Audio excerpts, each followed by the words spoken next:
Shout out to Bring Our Q, Julius, you legend. We're going to do a joint interview, yeah? Yeah, we'll do a joint interview, Julius. Thanks for the support.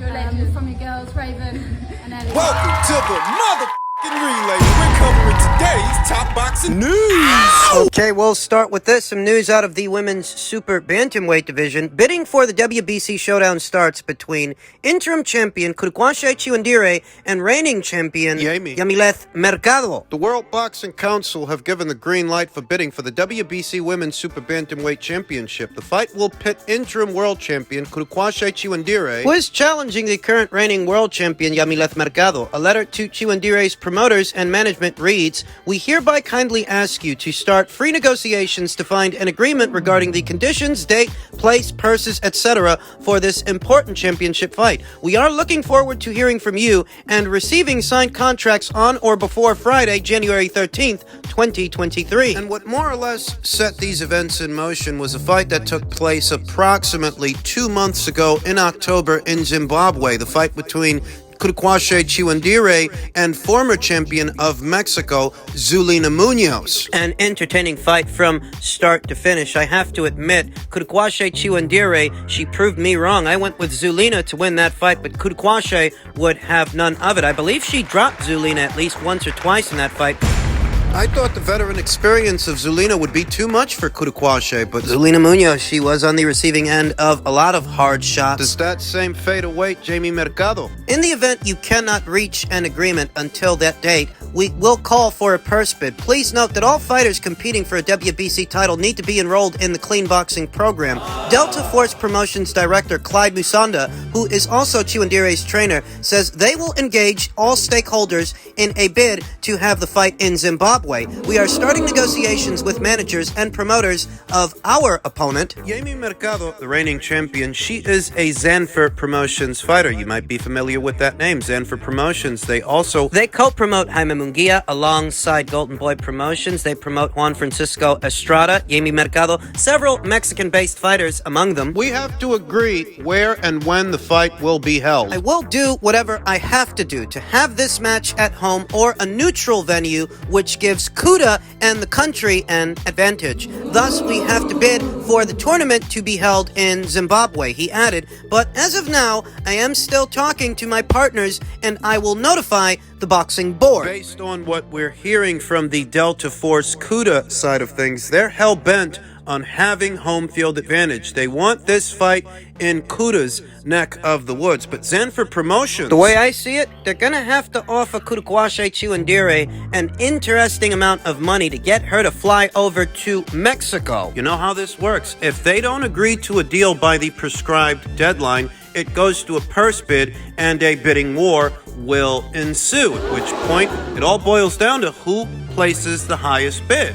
Will it be Delta Force or will it be Zanfer? Zanfer, they've got friends in high places. They do a bit of business with Golden Boy Promotions, a bit of business with Matchroom, a bit of business with Top Rank. They're in bed with everybody, though I don't know how important this fight is to them. And they're broadcast partners. I've yet to see a Jamie Mercado fight on either the DAZN or ESPN side of things. Not to be confused with ESPN Knockouts, that does broadcast Jamie Mercado's fights here stateside on either ESPN or ESPN Plus. I've yet to see a Jamie Mercado fight. I don't know. Maybe Zanfer can call in a favor? ESPN Knockout is a subsidiary of ESPN. ESPN as a whole. It's entirely possible that Zanfer wins the purse bid. We'll see what shakes up. We'll see what happens.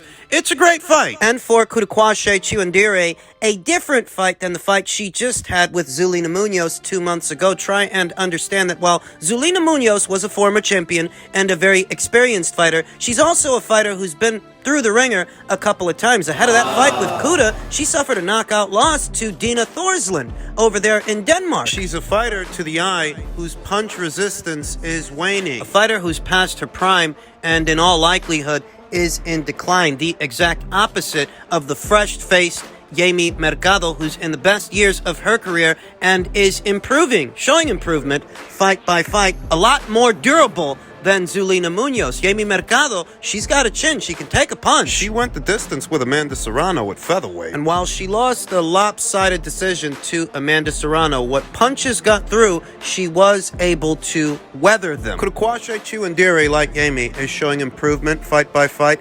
Good physical dimensions for this weight. Good height, good length, good wingspan. Her best punches really are her straight punches when she can get full extension on that arm. Defensively, she's vulnerable, but then again, the same can be said about Yamileth Mercado, with the difference being that Yamileth Mercado is a mid-range to inside fighter, a pressure fighter, and a volume puncher. A durable one, and she can give as good as she can get. The question is, who's going to end up having home field advantage? Can Zenford Promotions offer Kuda a good enough deal that she's willing to acquiesce to traveling for the Jamie Mercado fight? Potentially traveling to Mexico, because that's the situation. They've got to reach a deal before January 13th, otherwise it goes to a purse bid. Who knows what happens? Who knows who ends up with the rights to this fight if it does go to a purse bid? We'll see what happens, but this is a fight that has all the makings of a barn burner, a firefight. Looking forward to it. Men's heavyweight news, the latest on the Usyk versus Fury fight. Usyk's promoter expects the Fury fight to happen no later than March 4th. And that's what you want to hear, that the undisputed title fight is underway, and it should go down no later than the first quarter of next year. We've waited long enough for this. Usyk and Hrgovic sat ringside for Fury's most recent outing. After the fight, they came face-to-face and traded words. Their respective teams are currently negotiating the details. Fury is co-promoted by Queensberry Promotions and Top Rank. Should happen no later than March 4th. Location? Any place in the universe, Hrgovic said, according to The Mirror. No updates on Fury's elbow situation. I vaguely recall immediately after the third Chisora fight, Fury's last outing, there was some mention of a surgery he would undergo. No new news in reference to that, or the IBF-mandated title fight between Alexander Usyk and his IBF mandatory challenger, Philippe Hrgovic. All of that talk about an immediate purse bid and Hrgovic not stepping aside. You guys know how I feel about it. A Hrgovic fight don't take precedence over undisputed. Nothing does, really. According to our knowledge, Tyson Fury is safe and sound, Hrgovic said. In the last few weeks, Usyk has been hit with 2 mandatory orders, but neither is expected to prevent the fight with Fury. The International Boxing Federation ordered Usyk to make a mandatory defense against Philippe Hrgovic, while the World Boxing Association wants Usyk to face WBA regular champion Daniel Dubois in a scrap to consolidate the 2 sanctioning bodies' belts. Dubois, who tore his ACL earlier this month in a TKO win over Kevin Lorena, will be out of action for several months, and that takes care of that. That takes care of that mandatory. But what about Philippe? Still no word. The IBF picked a hell of a time to order that fight, though that order came down some weeks ago. If you're Eddie Hearn, you might want to use that piece on the board a little differently. You can get Philippe Hrgovic a big fight, a big payday opposite the ring former unified champion Anthony Joshua beyond Anthony Joshua's upcoming rebound fight. And that's if you don't make the fight between him and Philippe straight away. It's an option. The rhyme and the reason for that being that if Anthony Joshua shares the ring with Philippe Hrgovic and beats him, he in effect becomes the IBF's mandatory challenger, setting him up to face the winner of Usyk versus Fury. If Tyson Fury emerges the victor, then you can deliver the fight that the fight fans over there in the United Kingdom want the most. The Joshua versus Fury fight. The Joshua versus Fury domestic showdown. That's if Tyson Fury wins. If Usyk wins... Well, I mean, he's already lost to Usyk 2 times. If Usyk wins against Tyson Fury, maybe you can look into that Deontay Wilder fight. There's been a lot of talk about that fight as well. A lot of interest expressed from Shelley Finkel and the Deontay Wilder side of things. You can look into that if Usyk does in effect become this division's undisputed heavyweight champion. He doesn't get enough credit for his run at cruiserweight, you know. At least not here in the West. At least not here stateside, due to the fact that the cruiserweight division really isn't a division that's dominated by American fighters, thus it doesn't get much American coverage, or it didn't, and as a result of that, many American fight fans aren't familiar with fighters like Mayris Briedis or Murat Gassiev, Unialdórticos. Krzysztof Glowacki, what Alexander Usyk did at cruiserweight, that monumental run, picking up all those alphabet titles while on the road in hostile territory. It's a monumental run irrespective of American ignorance and xenophobia. And I maintain that Usyk really doesn't get enough credit for the run he's already had as a cruiserweight. If he in effect becomes the heavyweight division's undisputed champion, well, he can't be denied. A two-time undisputed champion at both cruiserweight and heavyweight, he will be the literal embodiment of what a pound-for-pound fighter is supposed to be. A skilled enough fighter that he can overcome the gargantuan size of a naturally bigger fighter, work around those physical advantages, and win the fight on skill alone. as winning the fight through strength of arms is clearly not an option for Alexander Usyk. He is so obviously the naturally smaller fighter. A real David and Goliath kind of situation. It is. Those optics. And what you hear in a lot of circles in reference to this fight, and the people that are going with Tyson Fury to win this thing, they often cite overwhelming size, overwhelming power. Sheer size of Tyson Fury, it's definitely a factor, but perhaps the examples brought forth aren't the best parallels for what a fight with Usyk is going to look like. You know, they'll bring up how Tyson Fury ran over Deontay Wilder or how he knocked out Dillian Whyte. Fighters that really ain't got nothing in common with Alexander Usyk. They don't fight nothing like him. You know, Deontay Wilder, his bread and butter is his right hand. Not his coordination, not his fundamentals. He's never had good feet. Dillian Whyte, God bless him, he's never had good feet either. Tack on that both Deontay Wilder and Dillian Whyte, you know, those kinds of guys, those are actually bigger, much bigger targets than Alexander Usyk. Nowhere near as elusive, nowhere near as tricky. He's a much smaller target with a lower center of gravity, and he's a more coordinated fighter overall than any of them. Could it prove harder to land a clean punch on Alexander Usyk, who's accustomed to fighting on the fly, the full course, the full 12 rounds? Could it prove harder for Tyson Fury to land a clean punch on this guy than those guys on the premise that this is a much smaller target? It's questions like that that make this fight attractive, make it intriguing, appealing. I'll say this now, if Usyk can pull this off, he's in the hall, man. His ticket is punch. And you could say the same thing about Tyson Fury. I mean, he's likely to get into the hall, irrespective of what happens with this fight, on the premise that he's the one who ended the long reign of Vladimir Klitschko and saw himself become a two-time heavyweight champion in his career. It's a very short list of fighters that have done that, but the difference is there's no shortage of people. Tyson Fury gets plenty of praise, perhaps too much. If Usyk beats him, that seals the deal. That's the whole point of Undisputed. Once it's done, there's no disputing it. Things is going on in boxing, PBC and all, you know, so from the inside, you can see things going on and things is getting shady. So it's like, all right, now it's time to go find some different money. That is former 4-division champion Adrian Broner on the Porterweight podcast, detailing what led him to leave the PBC. What motivated him to make that decision? Yeah. So he made a call and in 3 days it happened. What they was trying to do, he's not a coach that'll just sit back and be like, all right, I take this because I gotta take this. He like, oh hell nah.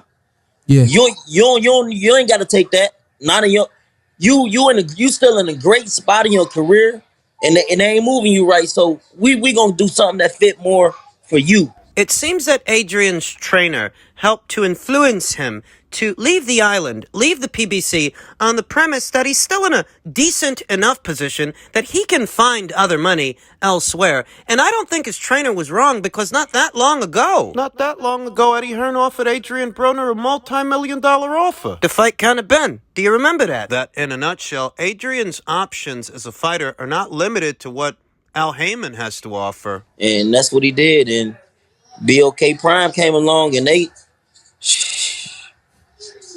set you off, man. You look happy too, man. So this what people don't see. And you get 40% of your pay-per-view buys. Yeah. I heard about that. What? I heard about that. It's almost as if Adrian Broner is implying that at the PBC he was getting less than that. Yeah. What? Yeah. Unheard of. People don't understand, but and guess what, Sean? Hold on, Sean. And then another thing is, not only you get 40%, but you get 40% on that Monday. ooh. Sounds a lot like what Adrian is saying is the situation he has now and the situation he's in, he doesn't have to wait for his money the way he had to wait for his money at the PBC. Okay. Not no 6 months. We gotta wait till the numbers come in. Not no eight, not no year. For the longest time, Adrian Broner was quite vocal about his financial gripes and wanting his money. Yeah. I'm familiar. Monday. I'm familiar. That's what's up. Hey, Adrian, so by Wednesday, everything clear. My boy hyped about it, too. Everything's clear by Wednesday? Look at you. Okay. Look at you. Look at you. In detailing what led to his decision to leave the PBC and finally part ways with Al Heyman, Adrian Broner is giving you a candid look at what's really going on over there. That it's not the land of milk and honey it's made out to be. And where some people wanted you to believe that the money at BLK Prime wasn't real. Seems real enough for Adrian. He seems pretty fucking stoked about it. Man, first of all, the fighters got to get a real promoter. Cause I ain't put like I said, I don't want to down talk Al Heyman and the way he run his business because he changed my life. Sounds a lot like what Adrian Broner is implying is that Al Heyman is not a real promoter in the real promoter sense of the word. Because even Eddie and Bob, their top guys only fight twice a year too, you know, so it's across the sport. But it's not as prevalent with anyone else as it is with the PBC. Danny Garcia, after dropping a decision to Errol Spence Jr., didn't fight for a year. Keith Thurman didn't fight for 2 years after dropping a decision to Manny Pacquiao. What they doing to us fighters is fucked up. Like, you got to think. Charlo he's a unified world champion. He ain't fought in 18 months. I believe Adrian is referring to Jamal, not Jermel. And Jamal isn't unified, though all the same, he hasn't fought in 18 months. The cover story is that he was injured, but was he really? These are good years off their career that they can be busy. And it's like, I go get a deal where I'm fighting 3 times in 1 year. Guaranteed 8 figures. Like, unheard of.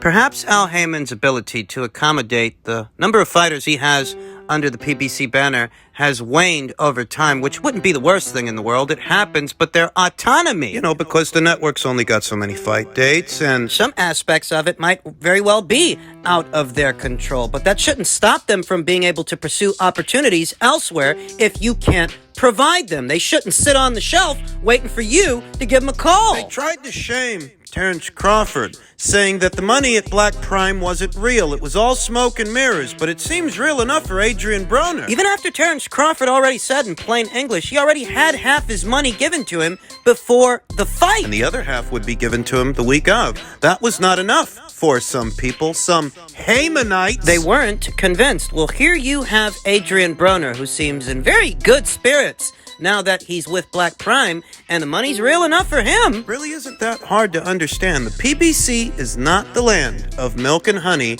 It's made out to be an Al Heyman. Some people, they got it in their heads to where they think that if you're not dealing with Al Heyman, you're not making any money. But listen to what Adrian Broner is saying. Because you know more than him.